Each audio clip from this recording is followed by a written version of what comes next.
ndagira ngo mbibutse ko kwemerwa n'umwami Imana bifite agaciro kuruta kwemerwa n'abami bo mu isi. Biravuze ngo iyi Imana ikwemera, irakogeza, igutangira ubuhamya, ikuvuganira aho utakwivuganira. Ndagira ngo mbabwire agaciro ko kwemerwa n'Imana. Twabonye abantu bemewe n'abayobozi b'utugari, bukeye babimuye baramwara. Twabonye abantu bemewe na bameya, bukeye babasezereye bakorwa n'isoni. Tubaye ikaze mwese kuri chaîne ya Gushima TV. Mwebwe mudahwema kutugaragariza ko mudukurikirana umunsi ku wundi. Imana ibaha umugisha mwinshi. Nshimiye ababyeyi, nshimiye abapapa, nshimiye abasore n'inkumi, mwese mukomeza kutugaragariza ko munyuzwe n'ibiganiro bica kuri chaîne ya Gushima TV. Imana ibaha umugisha, mbasabiye umugisha mu izina rya Yesu Kristo. Ndagira ngo rero dutangire dusenga, tuganire. Mperutse kubabwira ku buryo bw'Imana, ndumva umwuka wera w'Imana mpaye irindi jambo rishya kugira ngo turiganireho, nitumara kuriganiraho hanyuma turisengeremo. Ariko reka dutangire dusenga nk'uko dusanzwe. Turacyari imbere yawe Uwiteka Nyiringabo, turagushimiye ko uri amaboko magari, uri umugongo uduhetse. Izina ryawe nirishimwe, izina ryawe nirihabwe icyubahiro, izina ryawe nirihimbazwe. Uri ibendera ry'abantu bagufite, uri ibendera ry'abantu bakwizera. Abantu bakumenye barahiriwe, no ku munsi mubi bazakomera. Nuhabwe icyubahiro, nushimwe, nushyirwe hejuru. Uri igiti cy'inganzamarumbu, uri isambu itarumba. Ntabwo ujya utetereza abantu bakwikomejeho. Nuhimbazwe, nuhabwe icyubahiro, ntabwo watuvanira mwaho. Izina ryawe nirishimwe, ntabwo wadusezerera amara masa. Niyo mpamvu nsenganye n'umuntu nteze amatwi. Wigeze ubwira Mose, uramubwira ngo abwire Abisiraheli ngo igihe bazengurukiye umusozi kirahagije. Urababwira ngo nibacyamike, ubahindurira uburyo bwo gucyamika, bwo kugenda. Sengeye umuntu nteze amatwi ngo umuhindurire uburyo bwo gucyamika, kuko igihe azengurukiye umusozi kirahagije. Nasanze umusozi, umugabo mubi yakubera umusozi, umugore mubi yakubera umusozi, ubushomeri bwakubera umusozi, uburwayi bwabera umuntu umusozi, kwangwa n'imiryango byabera umuntu umusozi, ubupfubyi bwamubera umusozi, ubushomeri bwamubera umusozi, ubukene gusonza byabera umuntu umusozi. Ariko Dawidi aherutse kwandika aravuga ngo nk'uko imparakazi yahagizwa no gushaka imigezi, aravuga ngo niko imitima yacu kwifuza. Turagushimiye, turaguhimbaje. Izina ryawe nirihabwe icyubahiro, izina ryawe nirishimwe, izina ryawe nirihimbazwe, izina ryawe nirishyirwe hejuru. Ducishijwe bugufi rero n'ijambo ryawe. Twabonye ari umuhigi uhiga akavumbura. Ijambo ryawe ritera uruguma rikanomora. Ijambo ryawe rikura hasi rikicazanya n'ibikomangoma, rikura ku cyavu. Aleluya. Ijambo ryawe rirarema, ijambo ryawe ribeshaho, ijambo ryawe rirakomeye. Izina ryawe nirihabwe icyubahiro. Dushimiye Imana ko twumvishe ijambo ryayo, twaryumviye mu kanwa k'abahanuzi, twaryumviye mu kanwa k'abaririmbyi, twaryumviye mu kanwa, twabyumviye muri Bible, twaryumvise dusenga, twaryumvise turi mu nzozi. Ariko iryo jambo ngo rituruta ubukuru ryabayeho tutarabaho. Ndasenze kugira ngo ribe umuhigi uhiga akavumbura mu mitima y'abantu banteze amatwi, risenye ibidafite umumaro, ryubaka ibifite umumaro mu izina rya Yesu. Imbaraga z'Imana zitugote, imbaraga z'Imana zitubeho.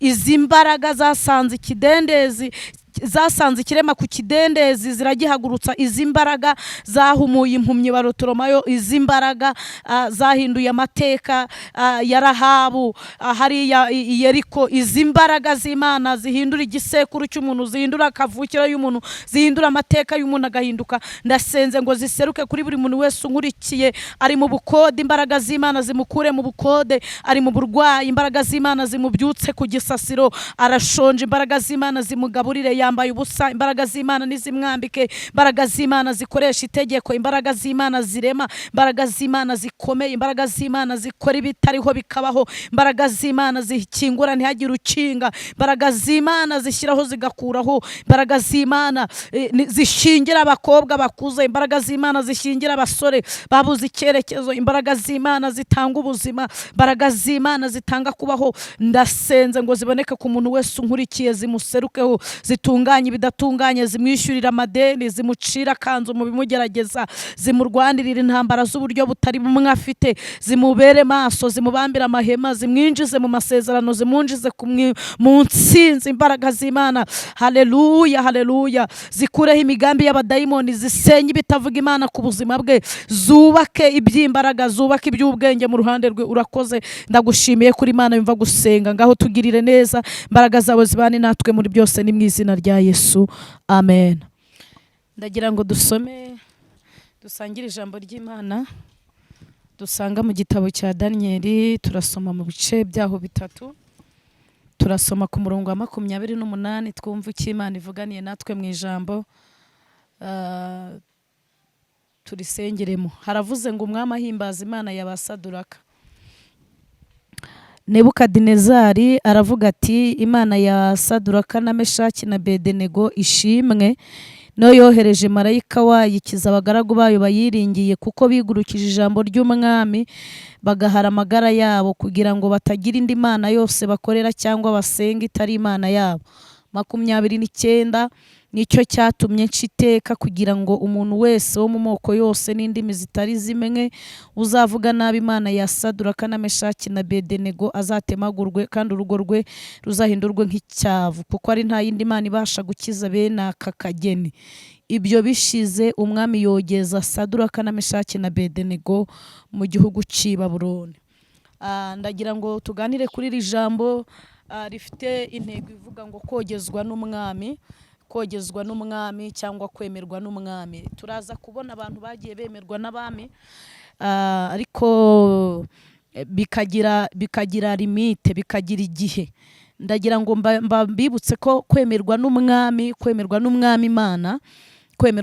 Imana bifite agaciro kuruta kwemerwa n'abami bo mu isi. Umuririmbyi w'149 yaravuze ngo inyanja zose zaba nka wino, ngo ijuru rikaba impapuro, ngo ibyatsi bakabigira byose uducumu tw'abanditsi, ngo ntago byakwirwaho urukundo rw'Imana, ngo ntibabimara, ntibyakwirwaho urwo rukundo rw'Imana, ngo ahubwo hakama inyanja ariyo. Yaravuze ngo uwa 62 yaravuze ngo ndetse n'umwana mutoya uzi gusenga, ntabwo kugira ngo Imana ikwemere bisaba ko uba ufite imyaka runaka, ntabwo bisaba kuba uba umaze igihe mu idini, ntabwo bisaba kuba umaze igihe mu rusengero, oya, ntabwo bisaba kuba ufite imyaka myinshi, oya. Mbibutse ko Imana yemera Gideyoni mwene Yowasi wo kwa Manase. Ni umuryango wari uciriritse mu yindi miryango yose ya Isiraheli, ariko ngo umunsi Imana yabatumagaho marayika akaza kubabwira ngo nibareka guhindukirira Shitaroti no gusenga Dagoni na Bayali, bagahindukirira Uwiteka, Imana izabakiza igisuzuguriro cy'Abamidiyani. Mu Isiraheli hose Imana yitegereje Gideyoni, ibona niwe wemewe. Reka mbabwire ngo kwemerwa n'umwami, kogezwa n'umwami, kugira ngo umwami akogeze nuko abanza kukwemera, yamara kukwemera hanyuma akakogeza. Turaza kureba rero kwemerwa n'umwami Imana agaciro bifite n'itandukaniro bifite hagati y'Imana ndetse no kwemerwa n'abantu, igifite agaciro, igifite umumaro. Gideyoni marayika kimugenderera yaramubwiye ngo nduwo mu muryango ukennye mu Isiraheli, ni umuryango ukennye hanyuma y'indi miryango ya Isiraheli. Aramubwira ngo kandi ndi bucura, byashoboka bite ko ari jyewe Uwiteka azakirisha igisuzugurira Abamidiyani basuzuguye Isiraheli? Ariko kuko Imana yari yamwemeye, iramubwira ngo genda uko imbaraga zawe zingana. Ndabaha urundi rugero rutari kure. umudamu witwa Debora yemewe n'umwami Imana.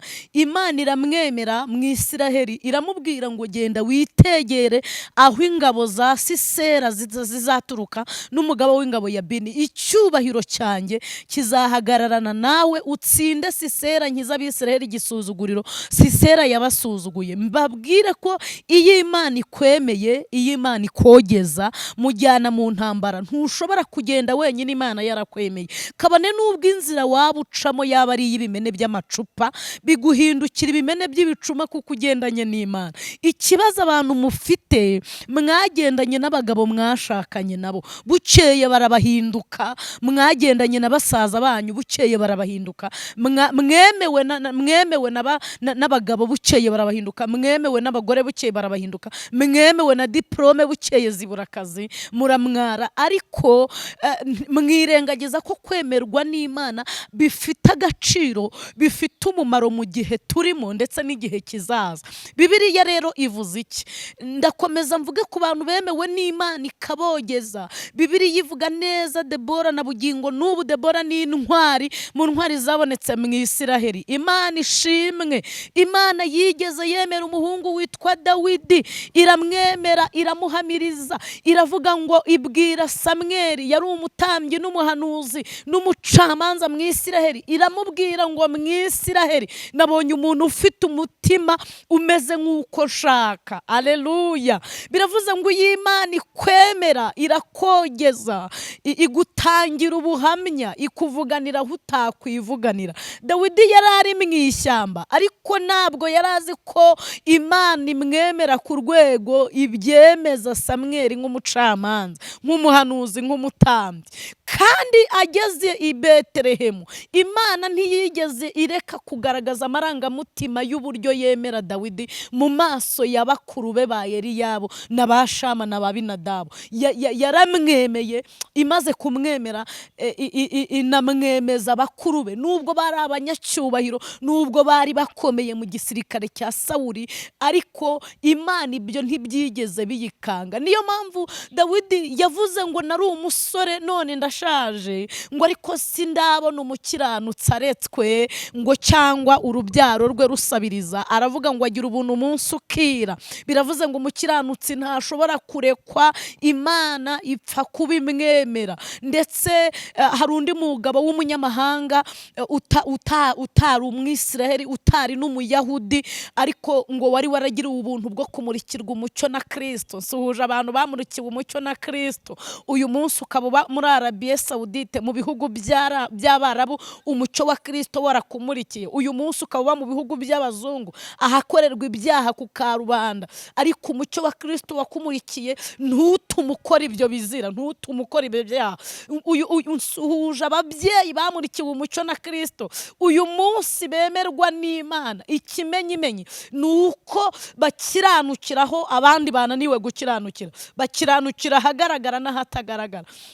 Hanyuma ngo uyu mugabo yari umunyamahanga, ntabwo yari umwisiraheli, ntiyari umuyuda, ariko ngo yari yaramurikiwe umucyo na Kristo. Yitwaga Koroneliyo. Koroneliyo rero yayoboraga umutwe w'abasirikare witwa Italiyana, nzamuvugaho mu gihe kizaza. Koroneliyo ngo aza kwemerwa n'umwami Imana. Mutekereze ko iyo umwami Imana kwemera, nababwiye ngo mujyana mu ntambara, iyo umwami Imana kwemera, mu bukene bwawe murajyana, kuko igitondo kimwe ahindura amateka yawe. Iyo umwami Imana kwemera, mu bimeze nk'amahwa murajyana.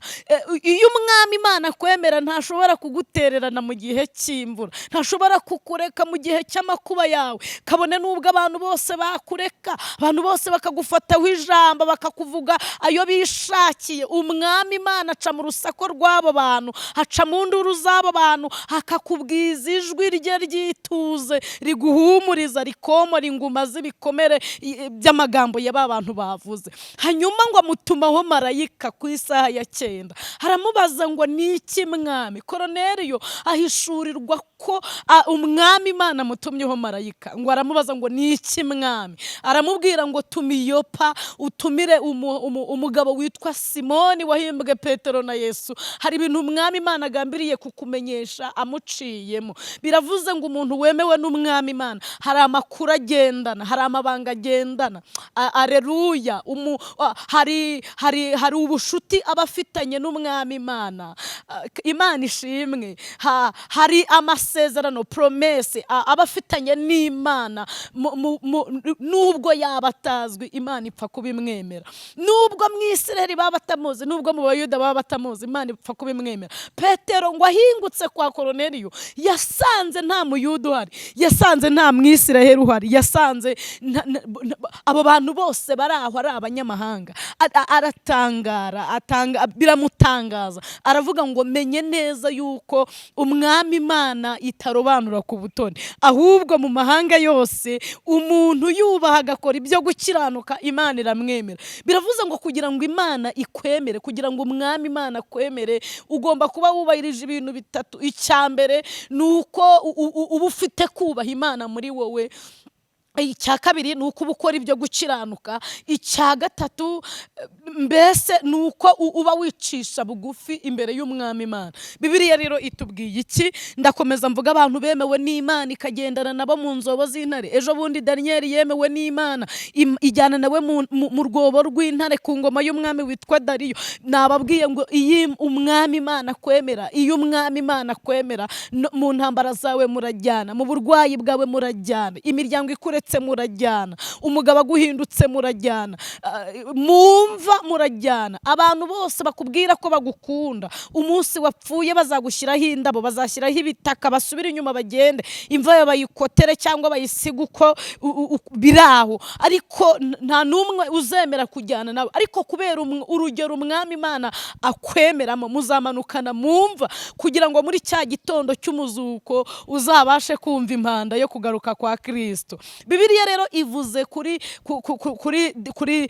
abasore batatu, uwitwa Saduraka, Meshaki na Abedenego. Ni abasore ngo bari abasore b'i Yerusalemu b'Abayuda, bari baramurikiwe umucyo wa Kristo, bari baragiriwe ubuntu, bemerwaga n'Imana. Ariko ngo umunsi umwe umwami Nebukadinezari atera i Yerusalemu, ngo amaze kuhatera arahasahura, asahura ibikoresho by'Imana yo mu rusengero rw'Abisiraheli, abijyana i Babuloni mu nsengero z'ibigirwamana by'Abanyababuloni. Ageze i Babuloni ngo abona ibintu yakoze ntabwo bihagije, ngo abona ibintu akoze ntabwo bikwiye guciraho, ngo yigira inama, ngo afata abasirikare arababwira ngo nimusubire i Yerusalemu. Kandi Bibiliya iravuga ngo hari mu mwaka wa gatatu, hari ku ngoma y'umwami witwa Yehoyakimu, nibwo umwami Nebukadinezari yateye i Yerusalemu, ngo arahagota, abasahura ibishyimbo, abasahura ibintu by'igiciro,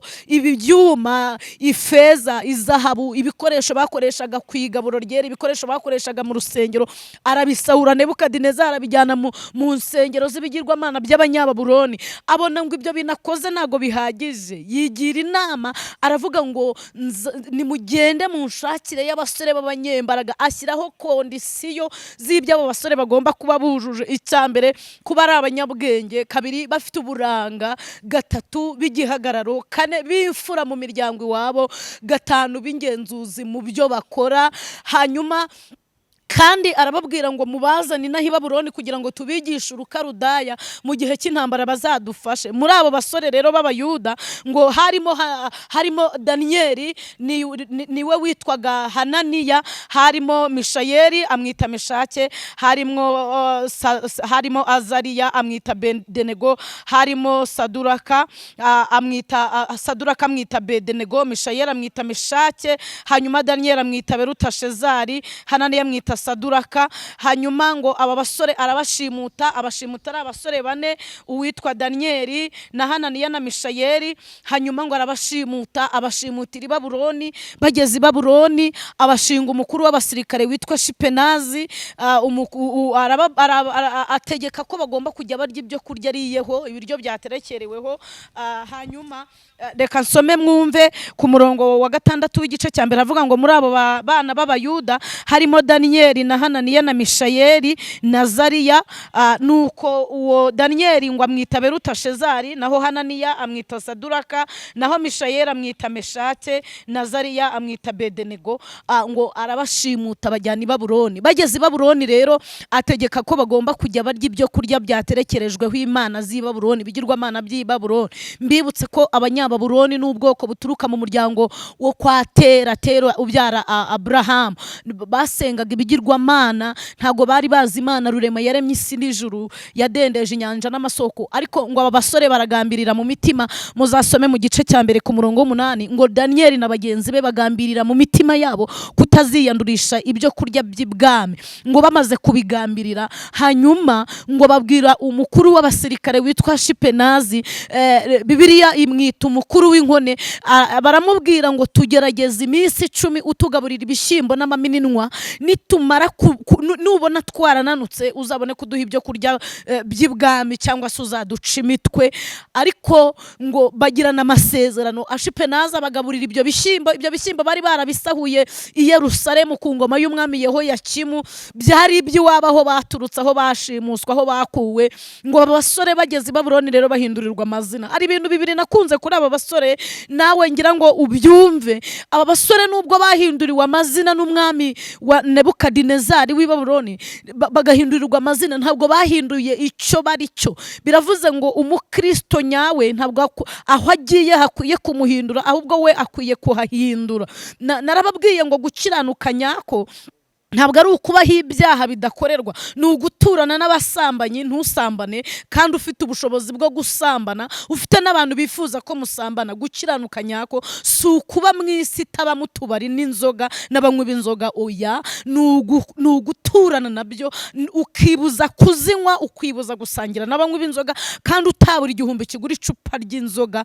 Kuraguza, gukiranuka nyako si ukubaho abaraguza batari, oya, ni ukubaho bari nturaguze kandi udafite ubushobozi bwaraguza. Gukiranuka nyako si ukubaho abantu bataguhemukira bari, ni ukubaho bari baguhemukira ijoro n'amanywa, ariko wowe ukuzura imbabazi zo kubababarira, ukabababarira nk'uko Kristo yakubabariye. Uko niko gukiranuka nyako. Aba basore rero ntabwo kuba bari bavuye i Yerusalemu bashimuswe bagiye ahantu batazabona repetisiyo, batazabona icyumba cy'amasengesho, batazabona uburyo baterana bisanzura, batazabona uburyo biyiriza. Bibiliya ivuga ko bitigeze bibahindura, ahubwo bo baharaniye guhindura Abanyababuloni.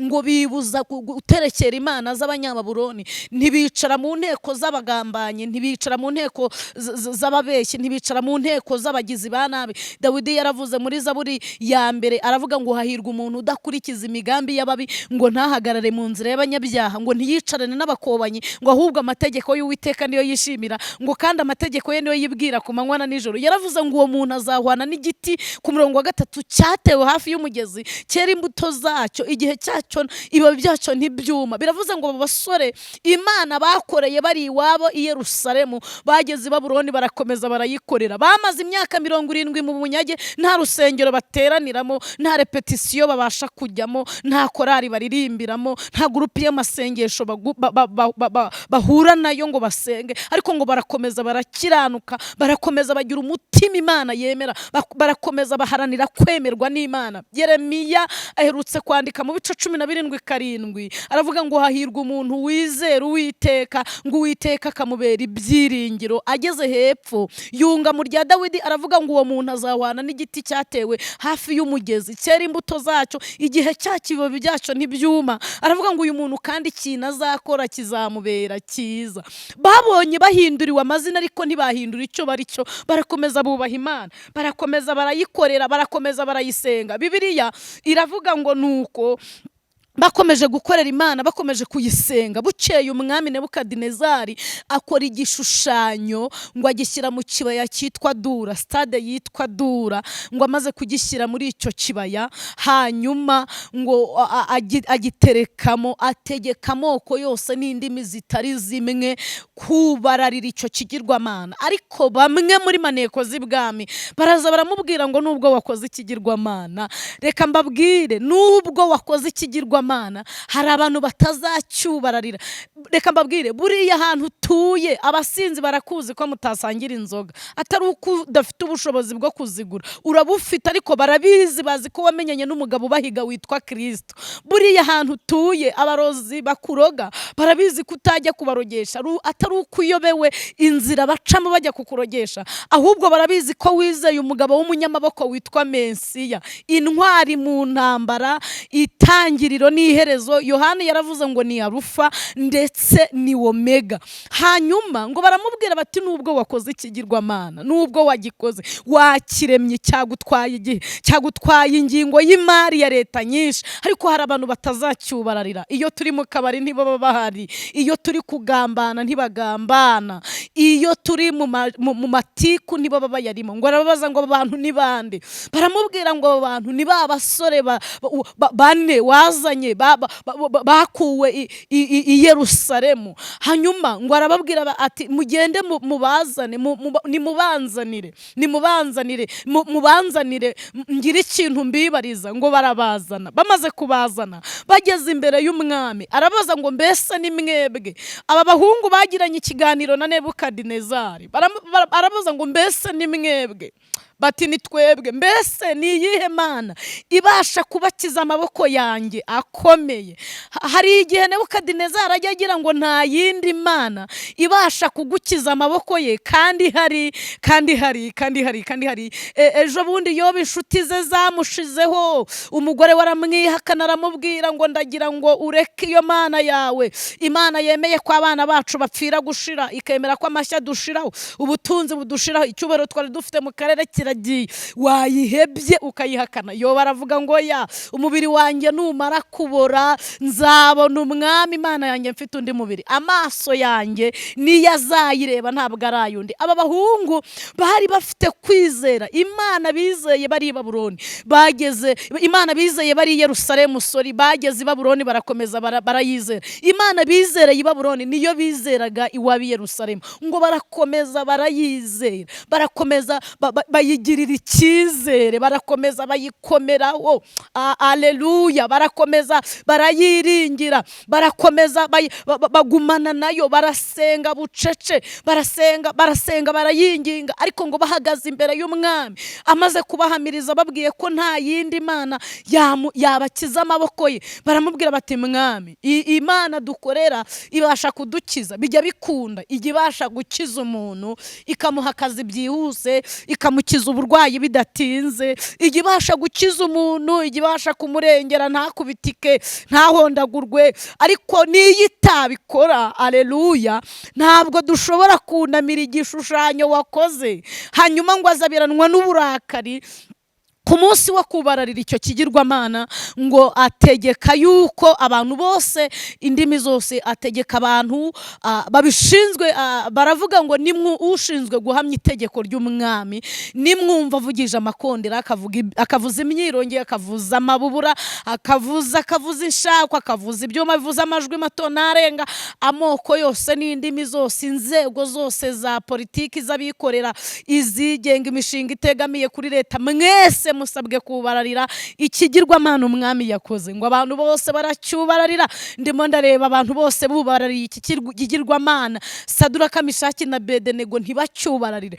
Umwanditsi yigeze yandika avuga kuri comment ya Bibiliya, haravuga ngo yarabahendahenza, arababwira ngo nimwuname nibura muse nk'abapfundura udushumi tw'inkweto zanyu. Ariko ngo abahungu baramutsembera, baramubwira ngo ntabwo twakubararira ikigirwamana wakoze. Umuririmbyi wa 207 yararirimbye aravuga ngo umuntu waba atinyutse ibyago byose naza akurikira umwami Yesu. Aravuga ngo nta cyamurekesha iyo migambi ye yo guca mu nzira ahisemo ijya mu ijuru. Ageze hepfo aravuga ngo ntabwo azacogozwa n'incamugongo, abazimubwira nibo bazagwa, abanzi be bose ntibamugarura mu nzira ahisemo ijya mu ijuru. Aleluya. Ngo abasore baramuhakanira, bamaze kumuhakanira umwami Nebukadinezari ngo ategeka abagabo b'ibigoryi, niko Bibiliya yabise, abagabo badafite umwuka wera, abagabo batavuganye n'Imana, abagabo batazi aho Imana ivugira, abagabo batazi aho umuntu akorera iminsi 3 atarya atanywa asenga yinginga Imana. Murabyumvishe neza. Hanyuma ngo arabategeka arabwira ngo nimwenyegeze itanura inshuro 7, nimumara kuryenyegeza hanyuma mubafate mubabohe mubajugunye mwitanura. Ndagira ngo mbabwire agaciro ko kwemerwa n'Imana. Twabonye abantu bemewe n'abayobozi b'utugari bukeye babimuye baramwara. Twabonye abantu bemewe na bameya bukeye babasezereye bakorwa n'isoni. Abantu bemewe na ba Mumbutu barasebye, abantu bemewe na ba Trump bayoboye Amerika kirya gihe uyu munsi ibyo bababwiye bakaba batarabikoze, ndakeka bamwara. Abantu bemewe na ba Rudahigwa baramwaye, ariko abantu bemewe na Kristo, abantu bemewe n'Imana bafite ibyiringiro by'ubuzima by'igihe barimo ndetse n'igihe kizaza. Aleluya. Hanyuma ngo benyegeza itanura 7, birengagiza ko 7 ari umubare w'Imana ushyitse. Ndagira ngo mbibutsa ko Imana ikwemera. Umuriro ntiwagutwika kuko nawe uri umuriro. Nta muriro utwika undi muriro, nta mavuta atwika andi mavuta. Ndabaha urugero. Ejo bundi Yohana bamutetse mu ngunguru y'amavuta bamucanira iminsi 3 ngo bapfunduye ari umusaza, basanga yiyuburuye yabaye umusore ameze nka Patrick turi kumwe hano. Biravuze ngo nta mavuta atwika andi mavuta. Amavuta ari kuri Yohana ntiyari gutuma yo mu ngunguru amutwika. Hanyuma ngo bamaze kwenyegeza iryo tanura, aba basore bari umuriro, bari buzuye imbaraga z'Imana, bari buzuye gukomera, bari bafite ibihamya n'ibigwi by'imirimo Imana yakoze. Bibiliya iravuga ngo nuko bya bigabo by'ibigoryi ngo byenyegeza itanura 7, bibabaha nk'umuba w'inkwi bibajugunya mu itanura. Nibyo byabanje gupfa mbere kuko nta mbaraga z'Imana byari bifite, nta mwuka wera byari bifite, nta jambo Imana yabivuzeho byari bifite. Ngo nuko birapfa. Bimaze gupfa, abanyamategeko, abacamanza, abacunyi, abirutsi, abanyapolitike, abanyacyubahiro, ya mishinga itegamiye kuri leta, abikorera ku giti cyabo, ngo bicaye aho abakonikoni, abapfumu, abacuraguzi bose bari baraho, abaterekera ibigirwamana by'ibwami, abashinzwe guhamya itegeko ry'ibwami bose bari bahicaye. Hanyuma ngo Nebukadinezari ako kanya Imana imukora ku maso, ishaka kumwemeza. Umuntu yemeye icyo bivuze. Ubundi umuntu yakwemera akakwemeza undi. Umuntu yakwemera i Kigali mwagera i Muhanga ntibakwemere. Umuntu yakwemera akakwemeza i Kigali mwagera i Buruseli ntakwemere, mwagera mu Faransa ntakwemere. Ariko iyi Imana ikwemeye ikwemeza abantu. Imana ishimwe. Nta muntu wakwemera ngo akwemeze Imana, ariko Imana ikwemeye ikwemeza abantu. Mwamvugiye ngo amen. Hanyuma ngo bageze mu itanura ry'umuriro, Nebukadinezari ngo ahita akorwa ku maso n'imbaraga z'Imana yabemeye. Ngo arareba, arababaza, abaza abanyamategeko, abaza abacamanza, abaza abacunyi, abaza polisi n'abasirikare, abaza abamugaragiye, abamusikotinze, arabaza ngo harya twajugunye abantu bangahe mu itanura. Mbibutse kuhereye kera Babuloni yabaho ntibari bazi Imana rurema, Imana izura abapfuye, Imana iha imfubyi kubaho, Imana irokora umuntu. Ejo bundi Pawulo yaranditse aravuga ngo iyaturokoye urupfu rukomeye rutyo na n'uyu munsi iracyaturokora. Aravuga ngo kandi izakomeza no kuturokora. Biravuze ngo umuntu yakurokora akananirwa, umuntu yakurokora agasaza, umuntu yakurokora agashirirwa, umuntu yakurokora igihe kikagera akakwinuba akakurambirwa, ariko Imana y'amahoro izakomeza no kuturokora. Hanyuma ngo arababwira ngo nubwo mubona abantu 3 mwitanura, njyewe ndabona abantu 4. Narishatse kubabwira ko i Babuloni ntibari bazi Imana, bari bazi ibigirwamana, ariko imbaraga z'Imana itagaragara ikora ibigaragara ngo iha amaso y'umwuka Nebukadinezari utayizera. Ngo arerekwa, arayishurirwa, abona abantu 4 bagenda mu itanura, ariko ngo abona uwa 4 arihariye, ari special, arasa n'umwana w'intama w'Imana. Hanyuma ngo yegera itanura ry'umuriro, arahamagara ngo mbese Saduraka, nawe Meshaki, nawe Bedenego, nimusohoke mu itanura ry'umuriro. Mbibutse yuko umunsi asoma disikuru y'ikigirwamana ngo bakiramye, nta muntu n'umwe wari wagataha. Abantu bose bari bahicaye, bari bakiri muri stade ya Dura, bari bakihicaye. Nta muntu n'umwe muzareba ahantu umwami ari buze, ahantu umuperezida ari buze, ahantu umunyacyubahiro minisitiri ari buze, umuntu wahinjiye ntiyemererwa kuhasohoka. Abantu bose bari bagihari.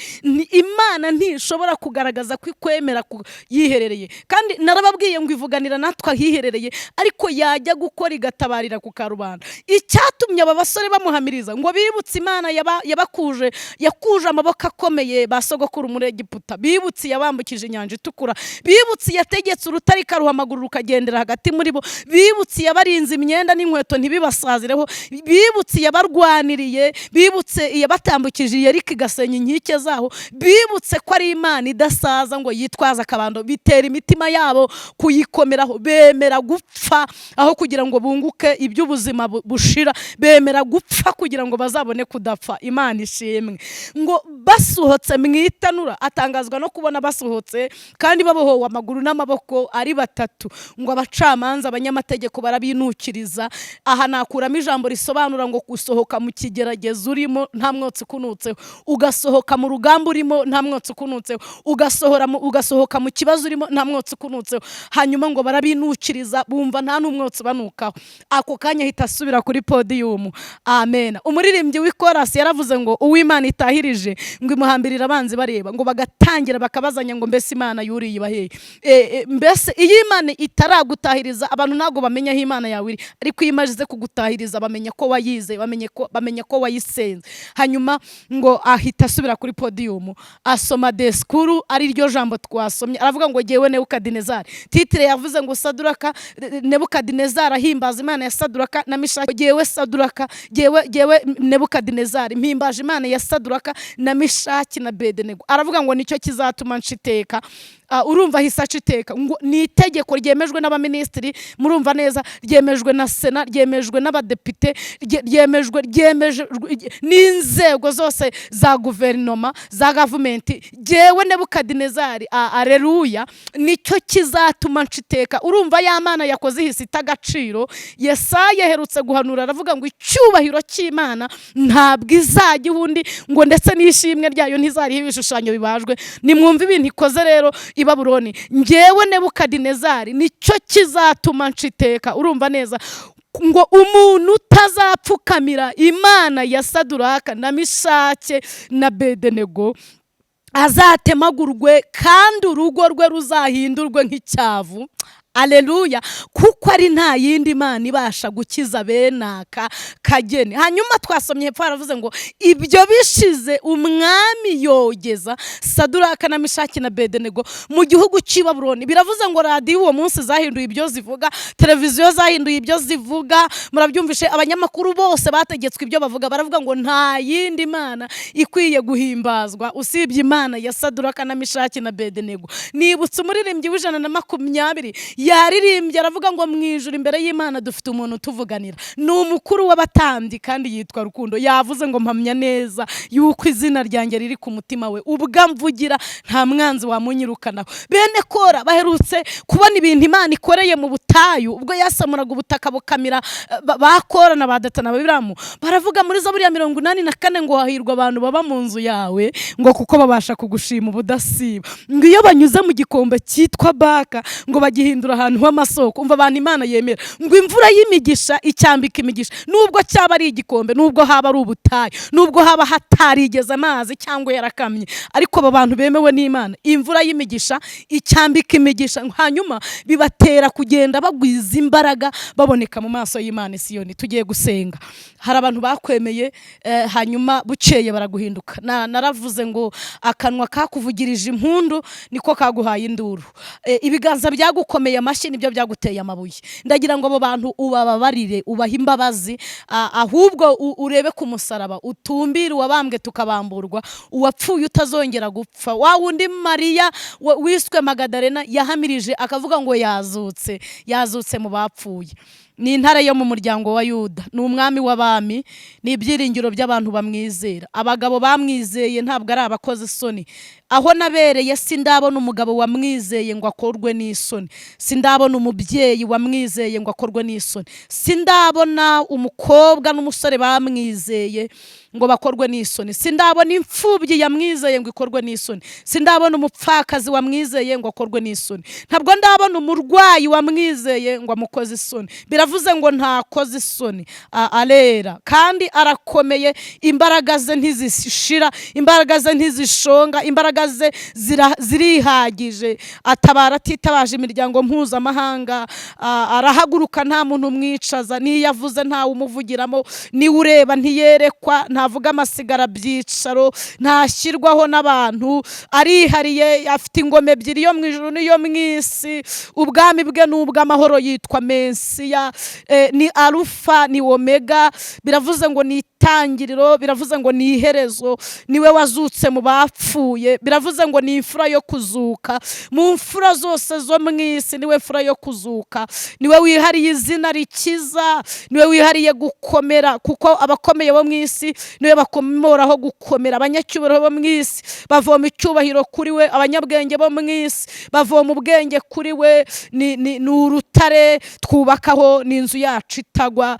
ni ibendera ryacu, kandi niwe ufite ingabo zigenda n'ibendera, niwe uduhesha kunesha, niwe uduha intsinzi. Muririmbyi wa 45 yaravuze ngo iby'Imana ikora biradutangaza, ngo nta n'umuntu n'umwe wabimenya, ngo ariko icyo tuzi nuko iby'Imana ishaka hari ibyo dukwiye gukora. Yaravuze ngo mu ijuru ntituzahabona abanzi bacu kundi, nta n'ikintu tuzahabura mu ijuru ry'amahoro. Aleluya. Ndasenze, nsengeye umuntu wese uneze amatwi, umuntu wese unkurikiye, ngo imbaraga z'Imana zimugote, ubutware n'ubushobozi bimubeho. Umuririmbyi w'ijana yaririmbye aravuga ngo tunyura mu misozi, ngo tukanyura mu mataba, yavuze ngo aho hose niko harushya imitima, haravuga ngo ariko tujya dusaba Uwiteka ngo kugira ngo adufashe, ngo Uwiteka nawe ntatinda kutwumva. Biravuze ngo ntiyatwirengagiza, biravuze ngo ntiyaturira aho dutuye, biravuze ngo ntiyadukoza isoni, biravuze ngo ntiyatuvanira mwaho, biravuze ngo ntiyadusezerera amara masa.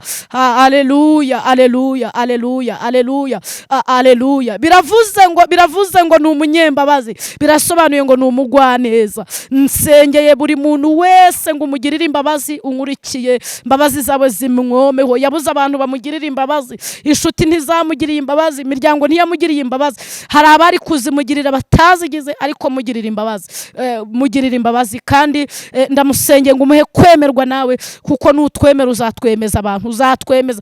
Umuntu ashobora kwemerwa n'amafaranga, amafaranga akamwemera, ariko amafaranga ntiyamwemeza Imana. Ariko iyo Imana itwemeye, itwemeza amafaranga, akamera amatwi akatwitaba. Nsengeye umukobwa n'umusore, umugabo n'umugore bankurikiye, kugira ngo ubemere, numara kubemera Mwami ubemeza ibyo baburanye nabyo, ubahuze nabyo. Urakoze, ndagushimiye ko wumva gusenga, kandi ushobora byose, nta kirogoye umugambi wawe, ugira neza bugacya bukira, urihariye, uri umunyembaraga, uri umutware, uri umushobozi. Turakwizeye, tugufitiye icyizere, kandi ingoma yawe uko ituyoboye biratunyuze. Izina ryawe nirihimbazwe, komeza kubana natwe no kutwitaho, ni mu izina rya Kristo Yesu, amen. Shimiye mwebwe mwese mukomeje gukora subscribe, ni ubwa mbere ugeze kuri chaîne ya Gushima TV, turakwinginga muri Kristo ngo nawe ukore subscribe, kugira ngo ujye urushaho kubona ibiganiro bitambuka kuri iyi chaîne ya Gushima TV. Uduha like, uduha comment, kandi ukora share. Niba ufashijwe n'ijambo ry'Imana usanze kuri chaîne ya Gushima TV, urisangize bene so, urisangize bagenzi bawe. Ubu dufashije umurimo w'Imana mu buryo bukomeye, ubu duhaye n'inkunga mu buryo bukomeye. Imana ibaha umugisha, Imana iduhana umugisha. Murakoze. Hanyuma hari abantu bamaze iminsi bifuza ko dusenga, shyiraho urubuga rwo gusenga, tugasenga Imana, kandi Imana ntabwo yatuvanira mwaho. Muririmbyi wa 62 yaravuze mu gitero cya nyuma ngo n'umwana muto uzi gusenga ntabwo Imana izamureka, ntabwo Imana yamureka. N'umwana muto uzi gusenga ntabwo azagira ubwoba, ahubwo azafashwa no gusenga. Ndagira ngo mbahe nimero za telefone, abantu babyifuza munyandikire, mubimenyeshe, dukora urwo rubuga, hanyuma dusenga Imana, twambaza izina ry'Uwiteka, kandi tuzatabarwa. 0788 900 552, 0788 900 552. Imana ibaha umugisha. Bye.